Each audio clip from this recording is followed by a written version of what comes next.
The signal from beyond. Commander Maya Chen rubbed her tired eyes as she stared at the persistent anomaly on her scanner. The Horizon, Earth's most advanced deep space exploration vessel, had been mapping the Cygnus sector for 3 months when they detected it, a faint, rhythmic signal pulsing through the cosmic background radiation. Dr. Patel, analyze this signal pattern, she ordered, gesturing to the science officer hunched over his console. Vikram Patel's fingers flew across the holographic interface. It's artificial, Commander. Definitely not natural. And the pattern. His voice trailed off as his eyes widened. It's an SOS, an Earth SOS, using a protocol that hasn't been in active service for nearly 60 years. The bridge fell silent. Chen straightened in her command chair. But that's impossible. We haven't sent colony ships this far into the void. Lieutenant Omar Reyes, the ship's historian, stepped forward. Actually, Commander, there was one. The Starkiller. It was an experimental long-range colony vessel launched during the second expansion, lost with all hands, presumed destroyed in a stellar phenomenon. That was 70 years ago, Chen murmured. Are you suggesting someone's still alive out there? The signal's degraded, but I'm detecting power fluctuations consistent with failing equipment, Patel confirmed. Someone's been maintaining this beacon for decades. Chen didn't hesitate. Plot a course to the signal's origin. Maximum speed. 3 days later, the Horizon decelerated into an uncharted star system. The central star was a stable G-type, with 5 planets orbiting in relatively stable paths. The signal originated from the third planet, a blue-green marble reminiscent of Earth, but with larger oceans and smaller, scattered landmasses. Life signs? Chen asked, leaning forward. Affirmative, Patel confirmed. Human biosignatures detected on the largest continent, concentrated in a single location. Approximately 5,000 individuals. 5,000 survivors, Chen whispered. After 70 years. As the Horizon entered orbit, they detected the wreckage of the Starkiller, or what remained of it. The massive colony ship had been torn apart, its components cannibalized over the decades for materials to sustain the colony below. Commander, Reyes called out urgently. I'm detecting non-human vessels approaching from the system's edge. 7 ships. Unknown configuration. Chen frowned. Defensive posture. Shields up, but weapons on standby. First contact protocols. The alien vessels moved with eerie precision, arranging themselves in a symmetrical formation around the horizon. They were sleek, angular crafts with no visible propulsion systems, their hulls a dark metallic purple that seemed to absorb rather than reflect light. They're hailing us, Communications Officer Lin announced. On screen, Chen ordered. The view screen flickered to life, revealing a humanoid figure with grayish-blue skin, 6 eyes arranged in a hexagonal pattern, and no visible mouth. When it spoke, the words seemed to materialize directly in their minds. Humans of Earth vessel, you trespass in Krell space. This system and its inhabitants are under Krell dominion. Depart immediately or face subjugation. Chen stepped forward. I am Commander Maya Chen of the Earth exploration vessel Horizon. We detected a human distress signal from this planet. These are our people, and we have every right to render assistance. The Krell commander's eyes pulsed with an inner light. The creatures below are tribute-bound to the Krell Imperium. They exist to serve. Their signal was unauthorized, and the perpetrators will be punished. Final warning. Depart or be destroyed. The transmission cut abruptly. Chen turned to her tactical officer. Options. Lieutenant Commander Jackson Kane shook his head. Their technology significantly outclasses ours, Commander. Those ships are emitting energy signatures off the charts. In a direct confrontation, we'd be vaporized in seconds. Chen made her decision. We're not abandoning our people. Kane, prepare a stealth shuttle. I'm leading a team to the surface to assess the situation. Meanwhile, the Horizon will retreat to the system's edge, appear to comply with their demands, while remaining within emergency extraction range. 4 hours later, Chen led a 6-person team through dense alien forest. The colonial settlement was hidden in a valley, surrounded by rocky outcroppings that provided natural protection. As they approached, armed figures emerged from camouflaged positions. "Stop right there," a woman's voice commanded. The colonists carried makeshift weapons, ancient pulse rifles modified with unfamiliar components, clearly maintained through decades of improvisation. Chen raised her hands. "I'm Commander Maya Chen of the Earth vessel Horizon. We received your distress signal." A tall woman with weathered skin and silver-streaked black hair stepped forward, her eyes narrowing in disbelief. "Earth? After 70 years." She lowered her weapon slightly. "I'm Governor Eliza Nakamura. Welcome to what's left of New Eden Colony." Inside the settlement's central meeting hall, Nakamura explained their situation. The Starkiller had been intercepted by Krell patrol ships soon after arriving in the system. The colonists managed to reach the planet's surface before their ship was destroyed, establishing a hidden settlement while the Krell claimed dominion over the system. "They don't care about us directly," Nakamura explained, "just what we can provide them. Every quarter cycle, they demand tribute, refined minerals, biological specimens, technical innovations. Those who resist disappear. Those who can't meet quotas face reduction." "How have you survived this long?" Chen asked. Nakamura's eyes hardened. "Adaptation. The Krell are technologically advanced but rigid in their thinking. We've learned to hide in plain sight, to give them exactly what they demand while keeping our best innovations secret." An elderly man with a mechanical arm spoke up. "Dr. Marcus Reed, original chief engineer of the Starkiller. We've been studying Krell technology for decades, reverse engineering what we could. Their neural interface systems, their energy weapons, their FTL capabilities. We've made breakthroughs Earth scientists could only dream of." "Why activate the beacon now?" Chen asked. After 7 decades of silence, Nakamura exchanged glances with Reed. "Because the Krell are expanding. 3 months ago, we intercepted communications indicating they've charted a course to Earth and its colonies. They've cataloged humanity as their next conquest." Chen felt her blood run cold. "How soon?" 2 years, maybe less," Reed answered. "Their expansion is methodical. They study, infiltrate, then conquer. They've done it to 17 other species that we know of." Nakamura led Chen to a hidden underground facility where colonists worked on various advanced technologies. "We've been preparing for 70 years, developing countermeasures against Krell tech. But we're 5,000 people against an interstellar empire. We need Earth." Chen studied the schematics and data the colonists had accumulated. "This changes everything. The Krell must believe your technologies are primitive, or they would have investigated more thoroughly. We give them outdated innovations, things we developed decades ago," Reed explained. "They believe humans are clever, but ultimately inconsequential." Chen nodded, her decision made. "I need to get this information back to Earth immediately. If what you're saying is true, humanity has less than 2 years to prepare for an extinction-level threat." That night, as they prepared for Chen's team to depart, alarms sounded throughout the settlement. "Krell ships entering atmosphere," a colonist reported.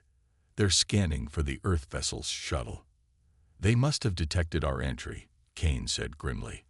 "Our stealth systems weren't designed to counter their sensors." Chen activated her communicator. "Horizon, emergency extraction protocol. The Krell are onto us." Static answered her. "They're jamming our communications," Kane reported. Nakamura grabbed Chen's arm. "There's another way. We have a prototype ship hidden in the mountains, built using modified Krell technology. It can break through their blockade." As they raced toward the hidden hangar, explosion flashed behind them. The Krell were bombarding the settlement, methodically destroying sections where their sensors detected unfamiliar technology. The prototype ship was unlike anything Chen had ever seen, a hybrid of human and Krell design. sleek and predatory. One pilot, one passenger, Nakamura explained. It's not fully tested, but it's your only chance. Come with us, Chen urged. We need your knowledge. Nakamura shook her head. My place is here, with my people. But take Dr. Reed. He knows more about Krell technology than anyone. And take this. She handed Chen a crystal storage device. 70 years of research, weaknesses, tactical analyses. Everything Earth will need. As Krell forces closed in, Chen and Reed boarded the ship. Its neural interface activated at Reed's touch, systems humming to life. Hang on, the old engineer said grimly. This will be rough. The prototype shot from the hidden hangar like a bullet, its advanced propulsion system leaving a trail of blue fire. Krell ships immediately gave chase, energy weapons carving deadly patterns through space.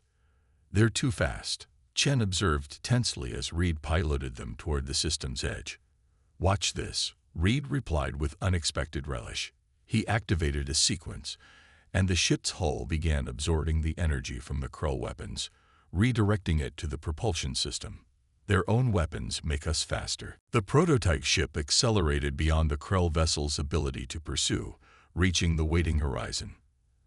As they docked, Chen gave the order.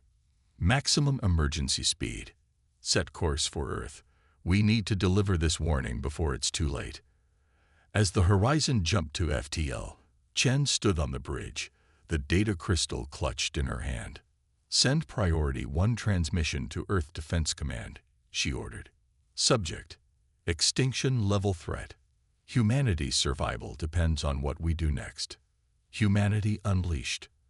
Admiral Caden Walsh stood before the massive viewscreen in Earth Defense Command headquarters, his weathered face illuminated by the tactical display, showing thousands of ships moving into formation.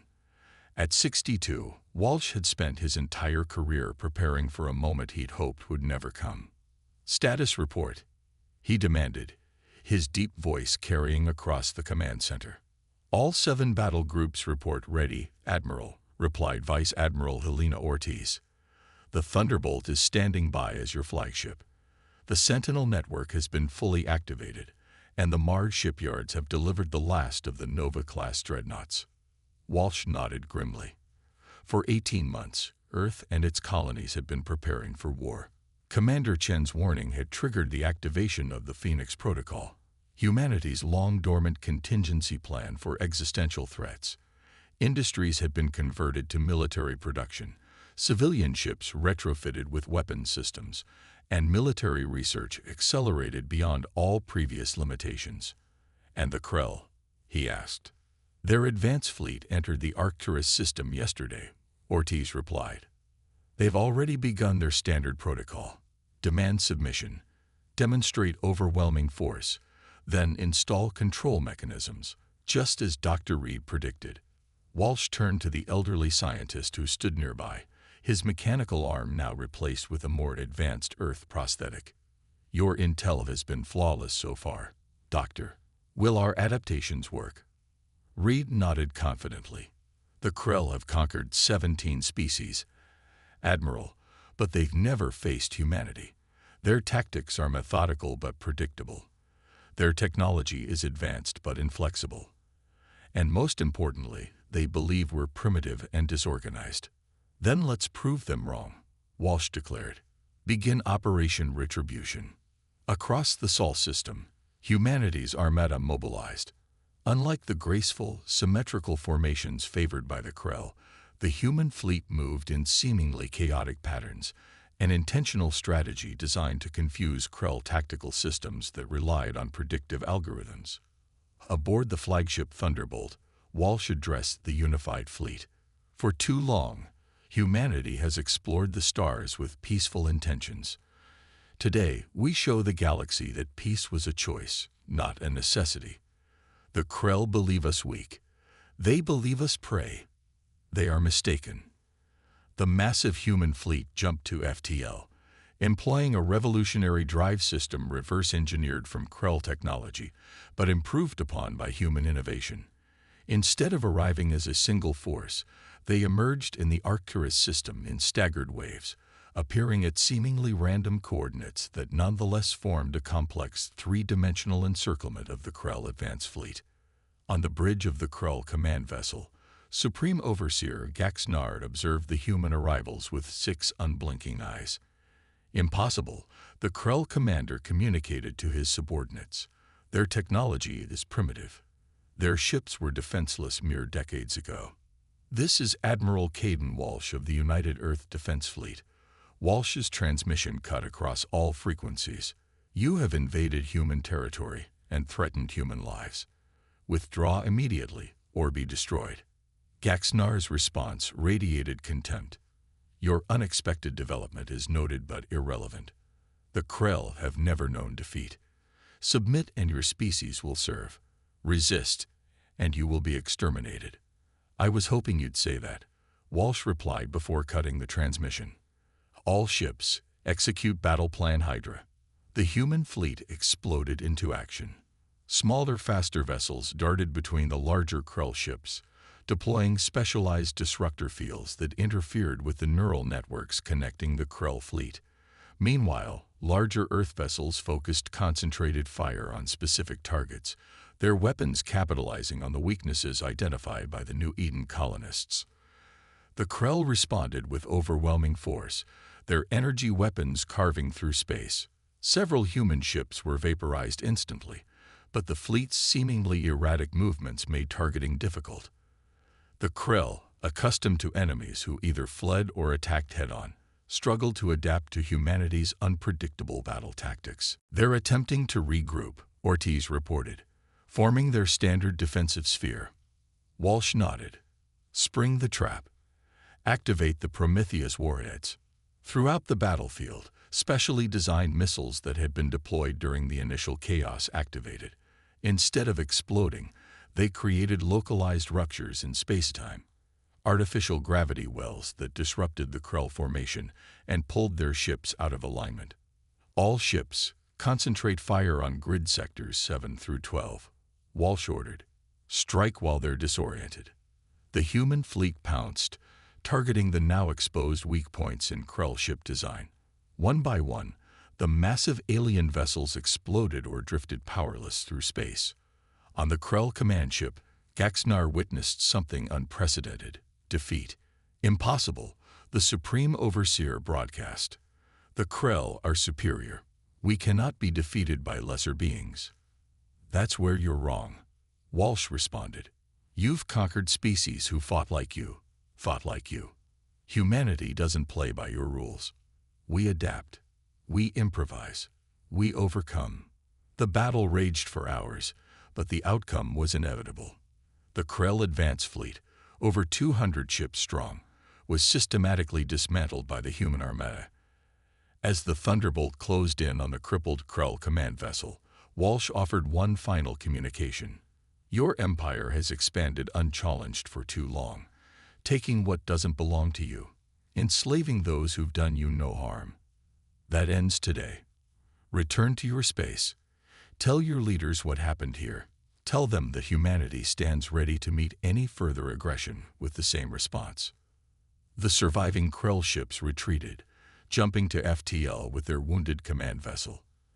As the human fleet regrouped, casualty reports flowed in. 27 ships lost, 42 severely damaged, thousands of lives sacrificed to protect billions more.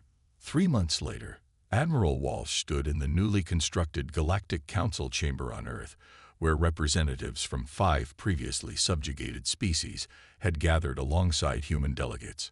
The Krell Empire had withdrawn to its original borders, its expansionist agenda temporarily halted by the shocking defeat at human hands. The galaxy is changing, Walsh addressed the assembled representatives.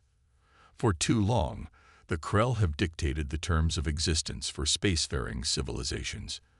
Today, we begin a new chapter, one of cooperation instead of conquest, of mutual defense instead of isolated vulnerability. Dr. Reed, now appointed as Earth's scientific liaison to the fledgling alliance, stood alongside Governor Nakamura, who had been evacuated with the remaining New Eden colonists following the victory at Arcturus. 70 years ago, a single colony ship was lost in the void, Nakamura said. That tragedy became the seed of humanity's greatest triumph. We survived. We learned. And when the moment came, we fought back not just for ourselves, but for all who have suffered under Krell dominion. As the signing of the Mutual Defense Pact began, Walsh stepped away to the observation deck overlooking Earth. Commander Chen joined him, now promoted to captain of her own ship. "Do you think they'll be back?" she asked quietly. Walsh nodded. "Eventually. The Krell have never known defeat before. They'll regroup, adapt, try again. But next time, they won't face humanity alone." Chen looked out at the stars. From exploration to warfare in less than 2 years. Is this who we are now? No, Walsh replied firmly. We're still explorers at heart. But the galaxy needed to learn what the Krell discovered the hard way. Humanity explores in peace, but will fight like hell when threatened. That signal from New Eden didn't just save us. It awakened something the galaxy has needed for a long time. What's that? Chen asked. Walsh smiled slightly. Balance. And hope. In deep space, Earth's expanded fleet continued its patrols, a vigilant guardian of newly free worlds. The distress signal that had summoned humanity's ultimate war fleet had done more than save a forgotten colony. It had changed the course of galactic history, transforming humanity from an emerging species into the defenders of a new interstellar order built not on conquest, but on the most human quality of all, the determination to overcome impossible odds.